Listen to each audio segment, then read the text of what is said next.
Good evening, everyone, and welcome back to another Supercoach Insider podcast. My name is Swiz, here on a Friday night leading into the Collingwood-Essendon game. Thank you for those who already jumped on. A little bit later than I have been the last couple of Friday nights. It was just racing back from Mulgrave, had a doggy play date with for my puppy, so got stuck in a little bit of traffic, but we are here fighting the good fight as always.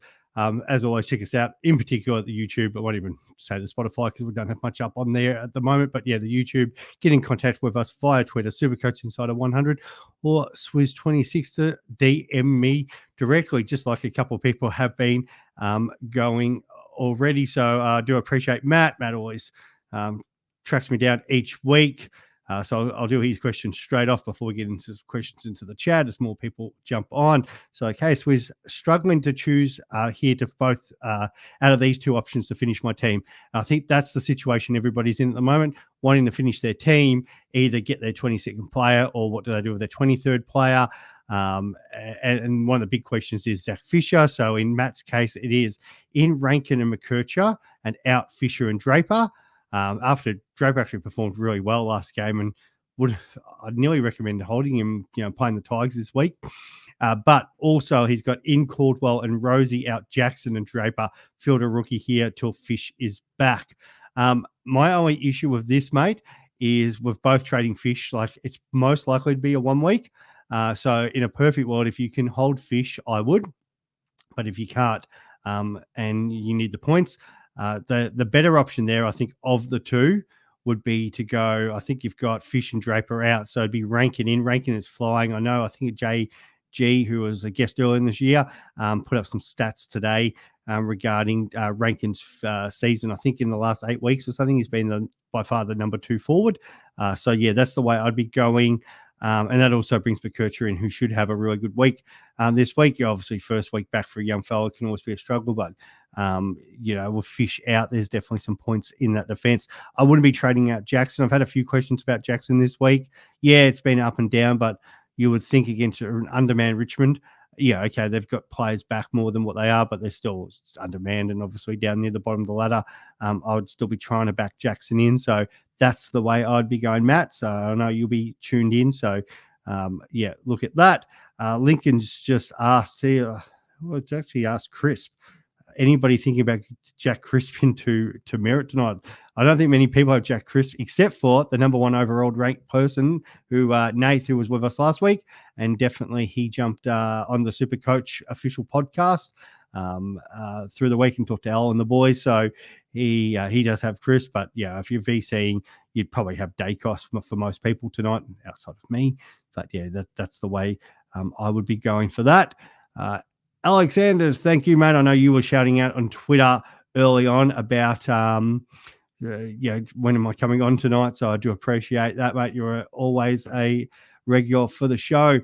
Thank you, mate. I have had a good week this week. I'm actually on leave as official of 8 a.m. this morning. So worked the crack of dawn opening up the Lilydale line. So, I actually am on the Fijian rum. A few people ask me, do I drink and that? I do when I'm on holiday. So, yeah, the Fijian rum has come out today.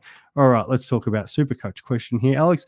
Plan A or Plan B? And I think this is a situation where a lot of people will find there is a bit of crossover with different people's teams, but so hopefully this will answer some of your questions out there. So Plan A is Rev to Caldwell. Caldwell, very obviously popular choice at the moment. Parrish's 3-week injury continues to be a 3-week injury. I think that's been going on for 6 weeks now. Then the 6 forwards are done. Plan B is Fisher to Rankin or Zorko next week. Try to get Caldwell a bit pricier. If you go, this is a hard thing because you definitely could hold Fish for a week, and then that's not a problem. And you got the way to get Caldwell in anyway. So I'm probably leaning towards more of that because I'm guessing Plan B, Fisher to Rankin. That's still going to leave you 1 spot left in your forward line. So take as much as Rev's got a really low break even. I think it's 20 at the moment. So you can definitely hold him. I would go Rev to Caldwell. I think that's the one. And your 6 forwards are done there, mate. And you've still got Fisher sitting there, hopefully back next week. And then if he doesn't come back next week, then if you've got the trade, you potentially move him on. And I'll get to you in 2 6, Greg. I did also obviously have a question, so we straight off as like message me, and I love how some people will message me here and not message necessarily up on the group chat there. How did I go last week? Very disappointing. 2-2-2-7. I thought it wasn't too bad. I was recovering after not taking Zorko's, which probably was the wrong move in the end. And I went Goulden, and for 3/4, that was the worst watch of my life because I was watching that, not the other game. And I had one mate who actually messaged me and said I had it on Bont, but he's heading to the forward line, so I've switched over to Goulden, and that was a painful watch, messaging back and forward with him. So Goulden as captain at least recovered with like a 60-point last quarter to 95, and I was doing all right coming into Saturday night, and then unfortunately not having a lot of those Blues players except for Curnow, who was absolutely blanketed by the young Richmond defence. So not having Walsh was an absolute killer just because he was the second best player on the ground. Cripps was best on the ground, but just dominated. So not having him really hurt. Dropped a few rankings back, which was a little bit disappointing because we were making some progress over a few weeks there, but fortunately that's the way it goes. So still inside the top 10,000, which is good. 9,000 overall right now. All right, Greg. Hey, mate. Yep, no, going good. As I said, I'm on leave, so we're all good here. Still got a bit of construction zone going here in my podcast room. So hopefully I get finally that sorted next week. So I've got 5 trades. I want to trade Mac Andrew to Humphreys and Rowell to Dunkley, leaving me with 3 plus 220K. Pull the trigger or wait as they're playing North this week. I've actually had a few people ask me about Rowell. And as much as I like Dunkley and that he's flying, the Lions are up and about, and if the Lions are up and about, that means Dunkley's probably scoring points. So, but Rowley against North and just their draw. This is the time of year you wanted Rowley. He has been so disappointing, and couldn't agree more with that. For the last few weeks, it's just I think Took finally turned a little bit of a corner last week, but the Suns have a win, and Rowley was just absolutely blanketed, which is really frustrating for those who are owning him. His second half of the year has definitely not reflected his first half, and he's actually down to 497, break even 124. So even if it went pear shape, he's not going to lose many points. But the 3 weeks in a row, 82, 82, and 79 isn't filling us with a lot of confidence. So I can understand why people would want to do it. But it's so hard to sit there against North, against Marvel. So Dimmer is 0-2 at Marvel. With the Suns, obviously had a terrible record with Richmond. We know the statements he made about us not wanting to travel there, which is a little bit true. Like I know our fans would much prefer to play at the G or even punt road over Marvel, but ever since he sort of made those comments, he hasn't looked like coaching a win there. So if it's going to happen, surely it has to happen this week, and surely it's going to be led by Rowell in the middle. So I'd kind of be backing the guy in, and I'd kind of want him for West Coast and Richmond like late in the year, and even Melbourne's giving up points. The problem is in between that, you're going to have games against Port, Giants, and Brisbane.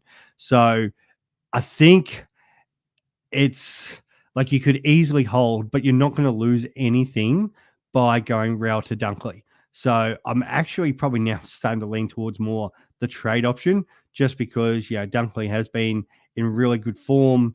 The Lions are back in the form. Like Dunkley's 3-round average is 125. 5-round average of 116. If you don't go now at 592 with a break even of 52, you're not getting him because he could kill it. He's gone 144 and 143 the last couple of weeks against the Crows. Didn't have a great game over there earlier in the year, but you expect him to do pretty well. But then they also have West Coast the following week as well. They have a pretty good draw coming up outside of probably the Swans and then the Pies away. So I'm actually on that. Maybe pull the trigger, and it also leaves you with 220K, which gives you money to do something with it next week. So I'm actually going to be for that trade, Greg, which is a little bit different, mate. Cause 5 trades left. Yes. That's probably more than me. It's probably more than the Supercoach Godfather. I'm pretty sure Abs is down to 1. It didn't matter with the 40 trades. He is still down to 1. The big stuff up I didn't go Clark down to Humphreys last week. So that I was thinking I could probably get away with maybe one more week without Dacos. So that's kind of mucked me around. I could just go Fish to Dacos, but I want to hold Fish. So I've just sort of played a little bit around my team today. I think I'm down to like 2 or 3 trades but I've still got Rev And I've got the cash still now next week to go and get day costs. It's just annoying that I could have got him this week, but so be it. That's frustrating. But yeah, so then I'll be pretty well out, I think, by next week. So it's going to be a long run home, not having any trades. Give me 60 next year. Let's see if I can burn through there. Thanks, mate. I definitely will enjoy the rum. That should be a good couple of weeks off. All right, Corey, I've got Raul for the Lions game at I got Raul for the Lions game at max price. Yeah, it's brutal, isn't it? Brutal world, Supercoach, sometimes. Paying max price this year has not worked out. All right. Hey, Kev, you doing anything tomorrow? Come play cricket for us. We need one. Hope you are well. Can you please rate my emergencies for this week? Dowling, Fraser, Kruger. If you've got the ability to loophole Kruger, so I'm going to actually do that tonight. So I've got Kruger on the bench. A few people who have Fisher. Like, the annoying thing is I had Fisher in the originally in defense, mucking around my team, managed to get him up to the forward line. So I've got Kruger with the emergency on tonight. And yeah, there's things I can definitely do if Kruger, scores quite well. So yeah, I'm thinking anything over maybe 80 really would get you considering. That's where I think it's easier to trade for those who have got itchy fingers about Jackson, those about Kurnow. So if you can have Kruger in your forward line and have the emergency on him, that makes life a lot easier. So I do like him. And if he doesn't go well, so be it. Like, you just put your premium on. And then I don't like Dowling so much just because it's against the Crows and it's away. And I think the opportunities aren't going to be as much just with the way the teams should line up. Port and Bulldogs could be anything. I much prefer sort of Free-Joe. So I'm going to just go Kruger just because tonight it is the Friday night game and it is easier to loophole him. And then, we'll go Free-Joe and Dowling. The only issue with Joel Free-Joe is that, he is on that bench. There is a chance that he could be the sub. So that might be an issue that's got to come into it, where I think Dowling's actually named on field. But in saying that, Dowling, even though he's been named on a wing, it is against the Lions. I think early in the year, it's amazing that these two teams drew, but I think the Lions at home should do a number on it. I don't see the Crows scoring that well. In saying that, there's going to be a couple players that might bob up, but I think the young fella might be in for a tough match. All right, Carter, Richards to Kurnow. Yeah, okay, so that's what Joel Richards from Collingwood. Yeah, I don't mind trading him, even though he's got a break even of 5 if you're going to go up to someone. So, yep, okay, cool. Plus, what's that, 5K? Okay, yep, number 2, Richards to Myers. Not as much on that, but I do know the Cats do have a good draw, so potentially could be all good. That's 50K left. Richards on field for one more week. But you're playing for rank, so yeah, in a perfect world, I know quite a few people who got the ability to loophole Richards. The fact that he's going to start on field, we know he's turned up a couple of times. He might get opportunities, so it's not the worst thing to keep on because he could probably outscore a couple of those premiums this week. Kurnow, what's the matchup with him this week? Like, the thing I least like about Kurnow is he had his colours lowered last week. Now the Blues showed that they kind of didn't need him to get the win, but that was against Richmond. This is a bigger game. The good thing for him is he is not up against Taylor. So the fact that Mackay and Kurnow are going to have Aaliyah and Buckley to deal with, much different matchups. Now, does that mean the Suns, but the Giants players try to double team, triple team? But yeah, I've been big on Kurnow, and I think he will respond this week. Myers, again, that draw can't be ignored. He's that half forward link man who goal assists and that catch draw that I did talk about earlier in the year. You kind of want some of those players on the run home. So both of those are going to be very popular choices. That's funny that doesn't bring it up. I was actually just looking for. Oh, that's right. I'm in teams, not matches. The Cats draw. Let's just discuss that again. The big one is West Coast, the last game, but after they sort of get through this little period after, Collingwood and the Bulldogs, that is North Melbourne, Adelaide at home, Freo away, St Kilda, and then West Coast. So owning Myers could be a nice little pod. Yeah, if you want to go against the grain, I'd get Myers. If you want to say a little bit more of the back, get Curnow. But I think if you're playing for overall, you need to move Richardson. You got the cash there anyway. So I'd probably go there, Carter. I think you did have a follow-up question. What's that? No, I didn't. I've got that covered. So, that still leaves you with 6 trades. That's plenty, mate. Somebody messaged me this week. I think it was Tim. Shout out to Tim. Playing for league, so it's a little bit different. But he's still got, I think, 11 trades and 2 boosts left. Oh, that's ridiculous, mate. Ridiculous. Okay. Joe, what did you say there? Hold or trade Fish. If you've got the ability to hold him. But if you need to trade him, trade him. So does that kind of answer your question? I guess it depends, like, where are you overall? That comes into it. Where are you in your leagues? Like, if you're sitting 9th, 10th, 11th in your leagues and you need to win, you're going to be trading Fisher if that's going to help you get the result. If you're comfortable and you're in the top 4 in your league, you can hold him. If you're, high up in the rankings, potentially you might want to make the move, but that loophole player and holding that trade might be more handy. Or if you're further back, you probably want to make the move. It's all team dependent. But I think in a perfect world, especially if you've set up your loopholes for that, and if you don't have many trades, like if you're under 5 trades, you probably should be holding, even if it's maybe you maybe get away with it 5, maybe 4. But if you've got more trades, easy burn. Like if I had 8 trades, 9 trades, I'd be trading Fisher, no problems. Liam, turn Rowell into Sinclair or Dunks. Yeah, that's cool. Or turn Rev into Caldwell and go full primo. Oh, well, if you got to go full primo, then it's Rev to Caldwell.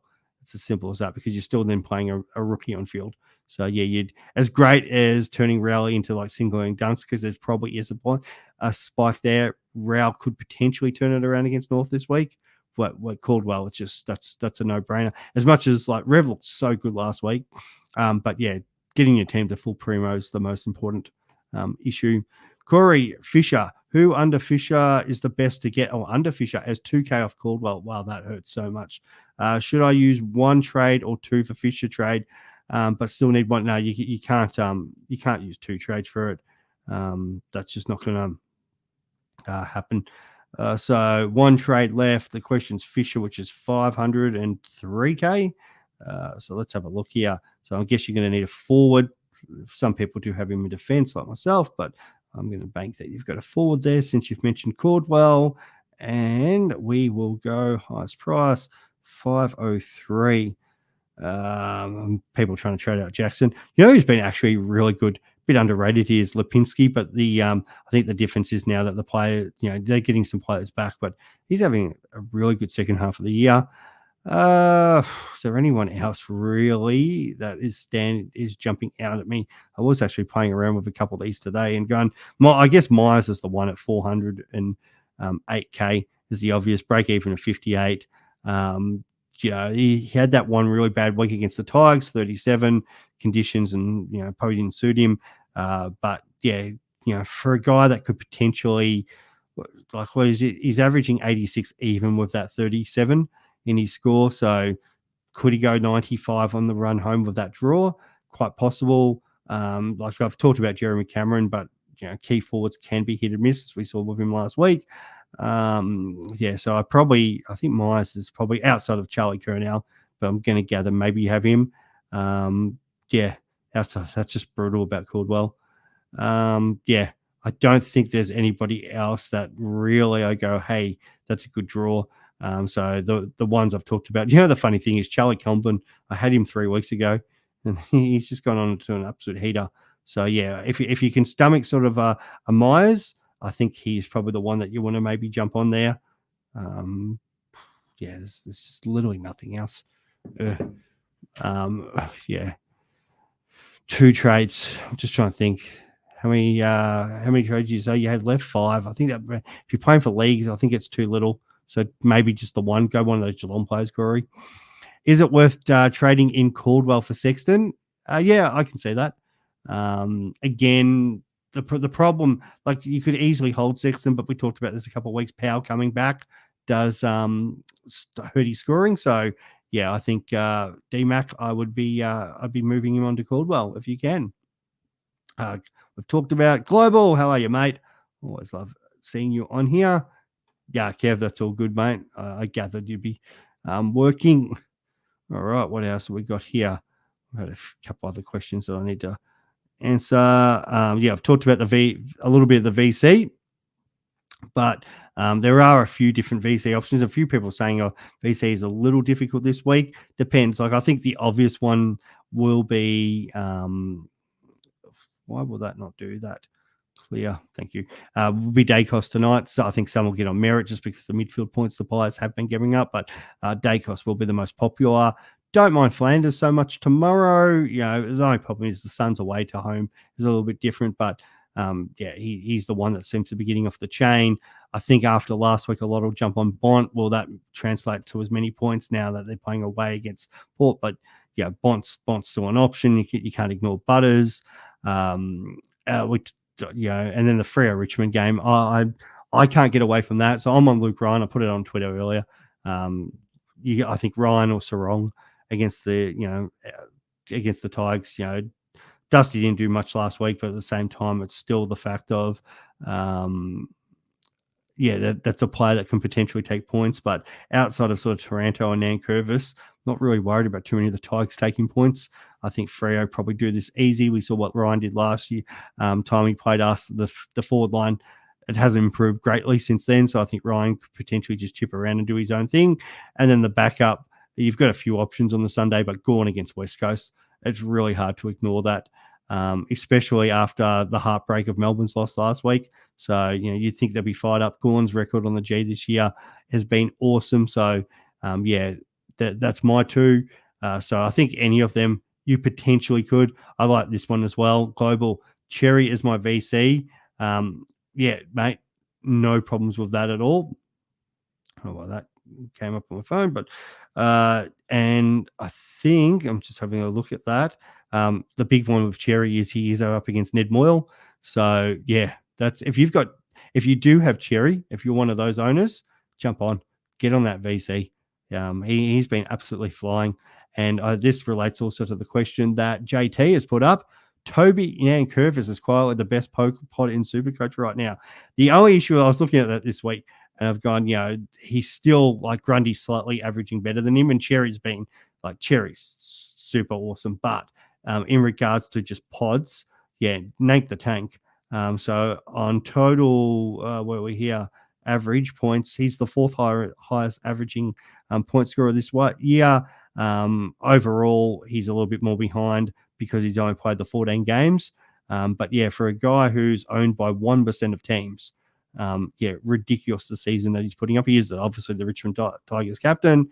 So yeah, if you're that part of that 1%, I think the thing is you still paid $580 for him, where those who got on Cherry, I know MJ was big on him preseason. Really wish I'd actually gone through with it, but to get him for $400 and 10% of teams, and here he's averaging 111, and Grundy's only averaging 114. Like the gap is nothing. So yeah, there's been quite a few good ruck options this year, and yeah, there's a few guys all vying for that second ruck behind Gawn for in Supercoach. Like Gawn would have to have a bad couple of weeks for him not to reach there. But yeah, Nank the Tank.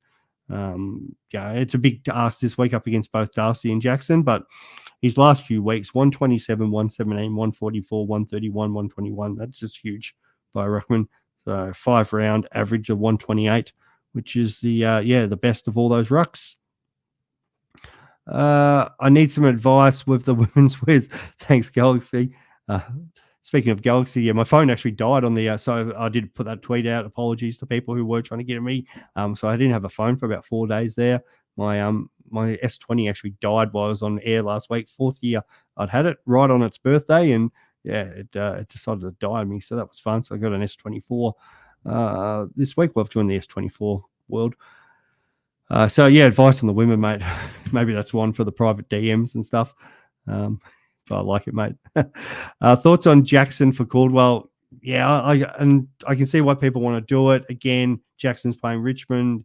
They should see a bit of ball down that forward line. And then there's the relieving ruck, like who's he going to go up against? Who is our relieving ruck this week? Ben Miller? Or do we got? I'm trying to think who played. Actually, I've got my other phone here.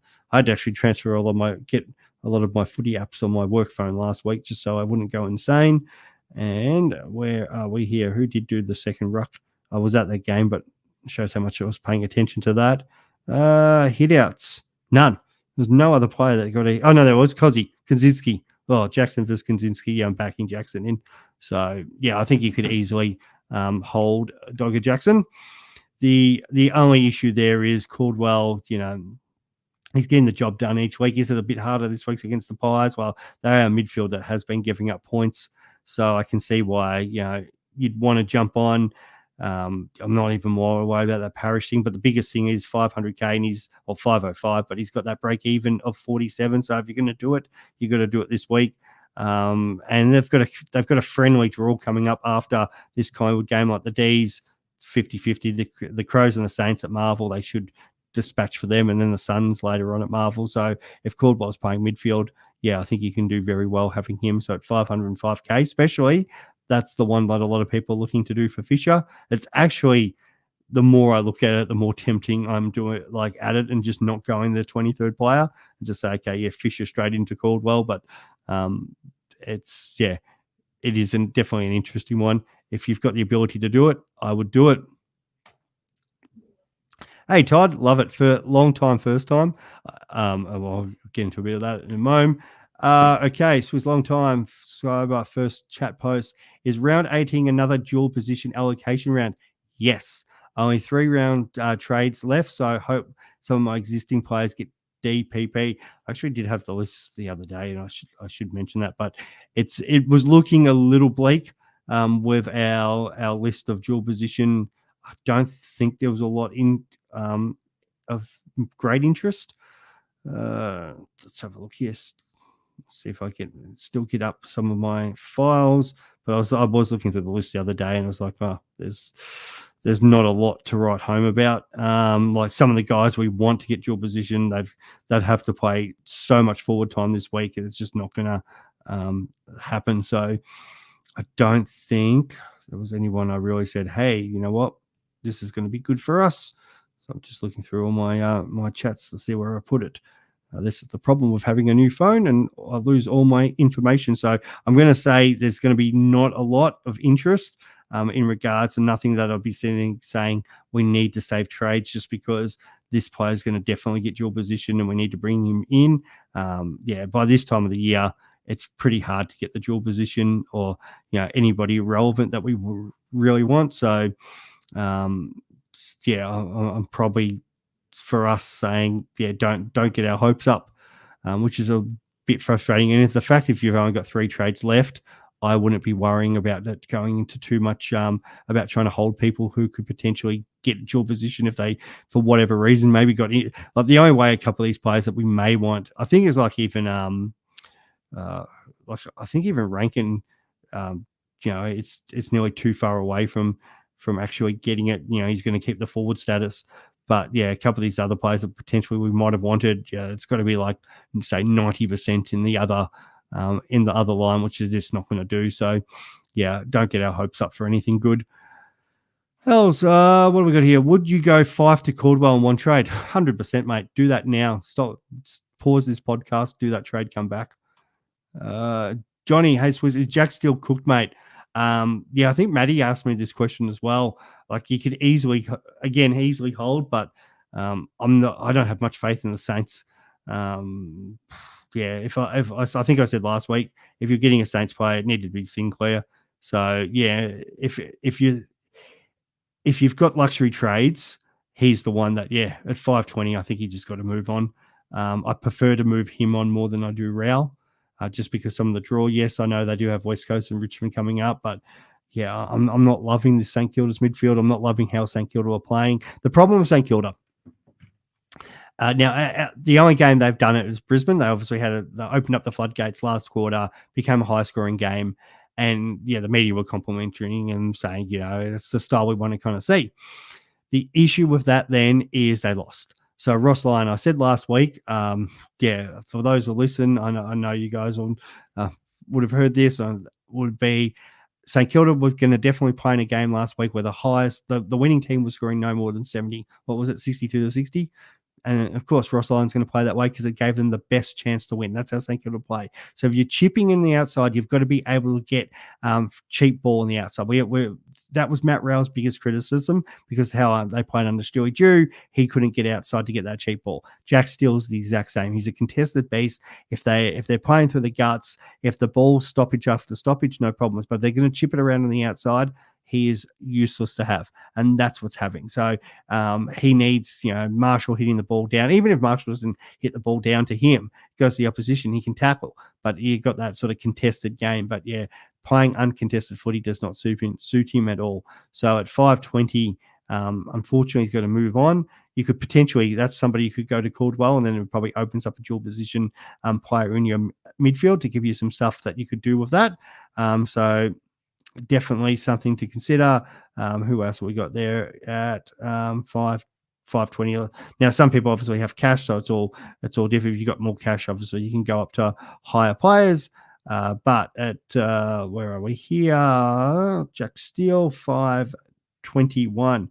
You know what I really like? Maddie messaged me about this also. I think she's had Blakely for 3 weeks. God, he's playing some good footy. So if potentially you had like a Nick Martin, you could move Martin into the midfield, or even Dacos in the midfield, and go get Blakely. Yes, he puts in the odd stinker. So, but when he is on, geez, he's a good player to have and own. And they've got a couple of games where he could completely get hold in defence. So yeah, he talk about a bit of a pod there in the back line, only owned by 7%. I do like Blakely. Chad Warner's had a couple of bad weeks. Break even's a bit high now, but we do know what he potentially could do. But yeah, do I really want to go Steele to Warner? I probably want someone a little bit more confident. So the two obvious ones, I think, I'd open up the dual position by putting a defender in, or go get Caldwell. If you've got more cash, then it's a different story, because it obviously opens up a whole lot of different options. The one I would like, if you've got Jack Steele and you've got 20k, roughly about that, go get Patrick Cripps. I think last week I said I've got him about third in the Brownlow. I think he got the 3 votes last week. I haven't actually looked at kind of my tally this week, but so he's still probably in the mix. In that top 3, he was best on. They've got some massive games coming up.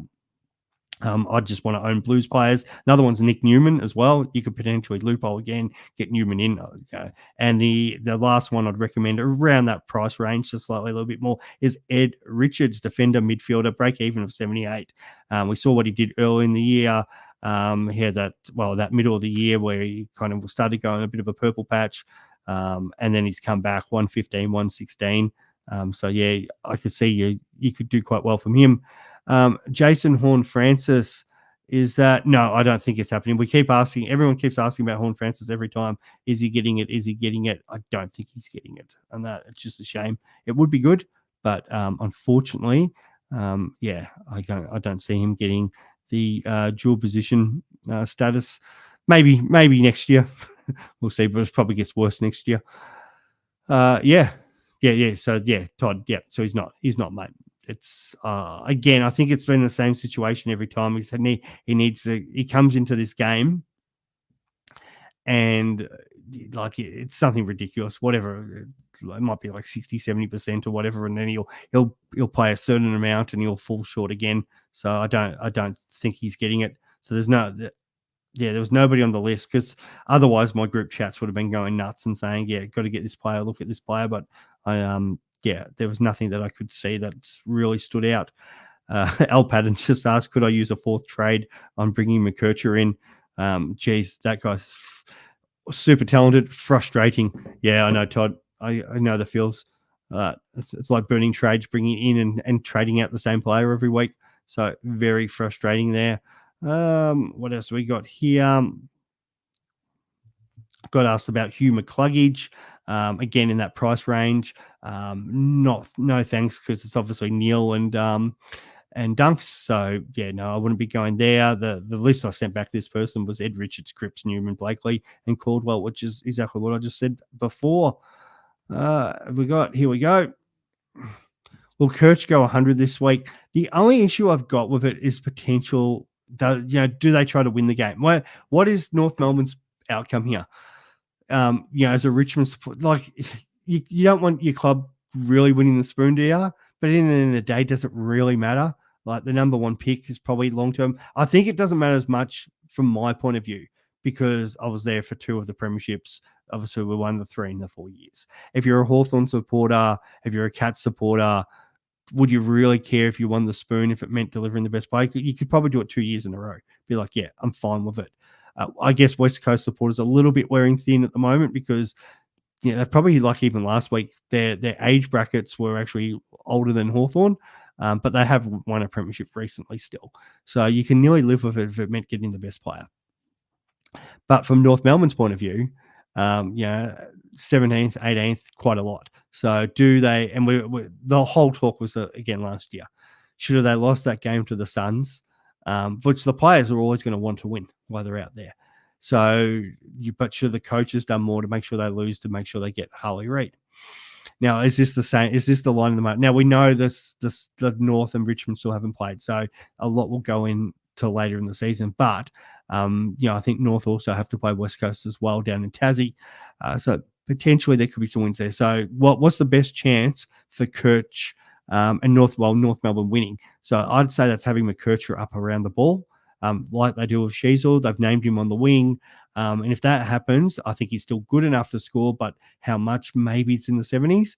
For us super coaches, we would rather him just put back at half back, control stuff down there, and with Fisher out, they could potentially do that for the week. I don't know if that actually is the proactive move for winning the game, but I think it's more, it fills the hole, and it's like Sheasel. Like the easy thing this week is to put Sheasel back at half back, let him chip around, get the 30-odd touches. But we know, like, this is the one thing I agree with Kane Corns. They're more damaging up the field when they're kicking it into the forward line. You want the ball in Sheasel, you want the ball in McKercher's hands. So if they are technically playing for the win, I'd say no, I don't think he scores 100. But if if the coaching is kind of doing something to, if we have a competitive loss kind of situation, and that's try not to take anything away from the Suns, but the Suns on the road this year haven't been good. So if North have to go into a bit of saving the game or just defending because the Suns get the jump on them, then Kirch may be in the halfback line, and then he could easily rack it up and goes 100. So I'm not too sure where he plays. I think it's play dependent. But if you've got Kirch, I've got no problems with you bringing him because I think at some point he's going to still score well. It might not be as great this week, but there'll be a couple of games where he'll play the right role and do his thing. Is that Aaron? I don't know what to do with Fisher. I can't field Mannon because he's a mid for me. Yep, and I can't get him forward. So Fisher's in your back line, and this was my situation, so I had to do a bit of playing around, which is fine. Now it all depends, I guess, mate, on your rookies. Like, I guess your defender rookies aren't good. If you've got some trades up your sleeve, potentially, could you just bring in Humphreys for the week, potentially take his score? He is in my forward. Okay, so that does change things. Because you can't get Mannon forward. Okay. That changes things.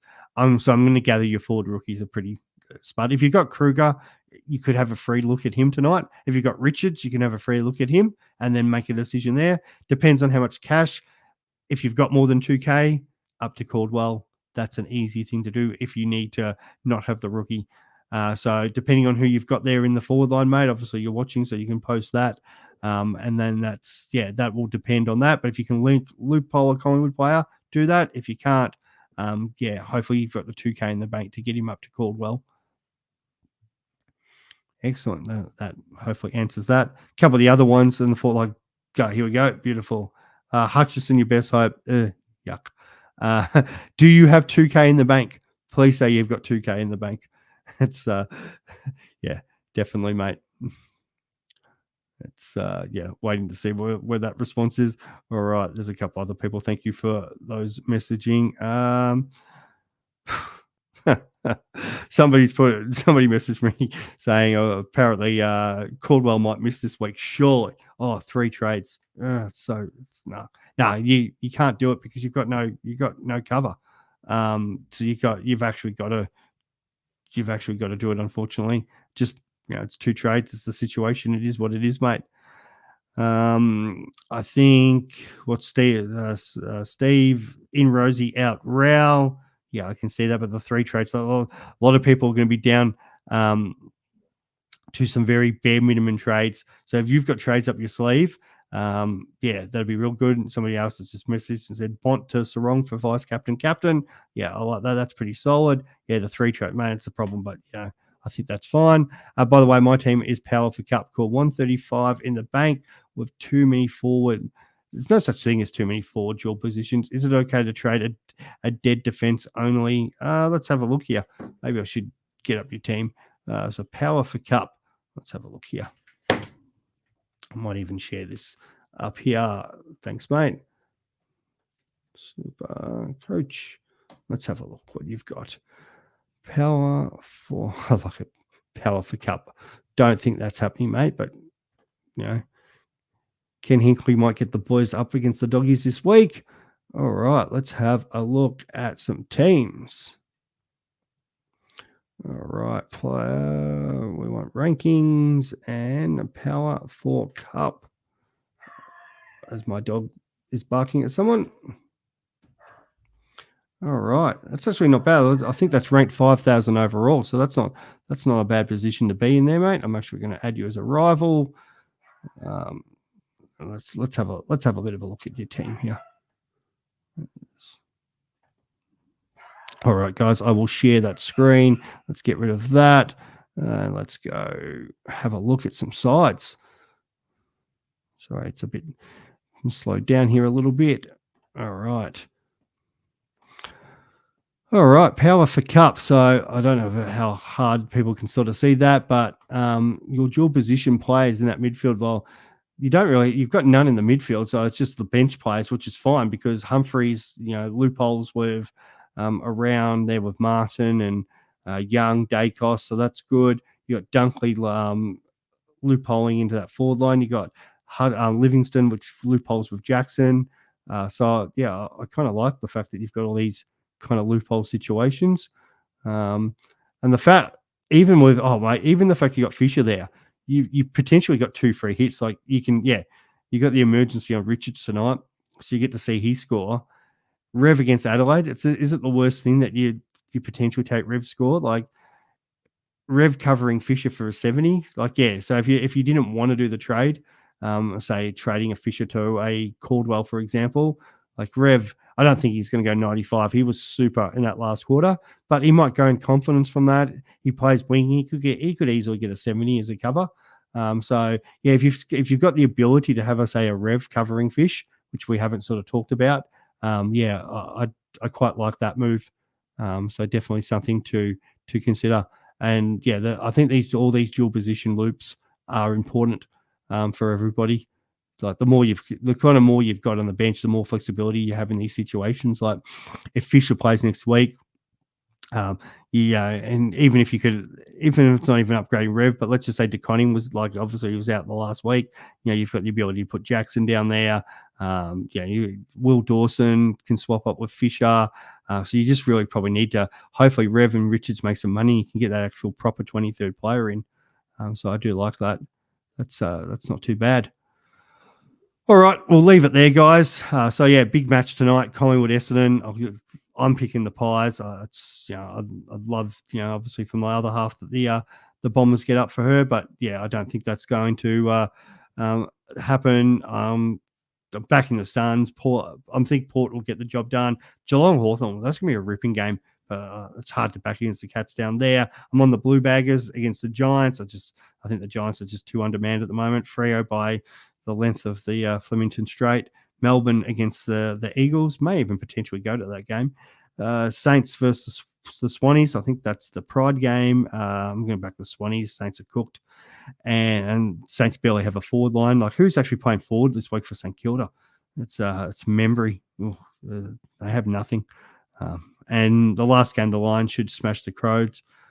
All right, and let's have a look here. We've got, Mr.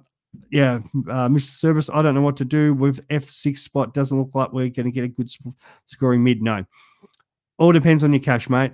All depends. If you've got the cash to get Caldwell, if you can go one down, one up, Caldwell. I still like Kernau. He had a bad game last week. Look at him, mate. Myers, if you want a cheaper option. If people are struggling with cash, they're the options. If you've got the cash, it's obviously like players like Rankin. You obviously want to try to get him. But that's me. That's me done, guys. We'll come back and chat next week as we start to wind towards Supercoach finals. Good luck super coaching, everyone. Should be an interesting week. Bye, guys.